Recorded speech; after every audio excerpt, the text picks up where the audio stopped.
আসসালামু আলাইকুম রহমতুল্লাহি ওবরাকাতু। আলহামদুলিল্লাহ, আমি তদ্বির জগতে 2 থেকে 3 বছর পর্যন্ত মেহনত করে আসতেছি। তো পথিমধ্যে আমাদের বাংলাদেশের একজন উল্লেখযোগ্য মুদাব্বির, ওনার থেকে আমি কিছু হাদিয়ার মাধ্যমে আলহামদুলিল্লাহ অনেক এলেম শিক্ষা করেছি। তো পথিমধ্যে দেখলাম যে ভারতের একজন উল্লেখযোগ্য মুদাব্বির হাফেজ সানাউল্লাহ সাহেব, আমার প্রিয় ওস্তাদ, ওনার কোর্সে আমি ভর্তি হই।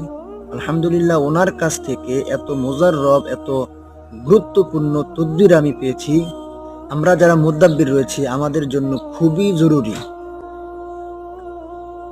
এজন্য যারা আমরা মুদাব্বির আছি, নতুন হই বা পুরাতন হই, আমার খেয়াল হলো ইনশাল্লাহ আপনারা যদি এই কোর্সে ভর্তি হন, ইনশাল্লাহ আপনাদের অনেক অনেক ফায়দা হবে।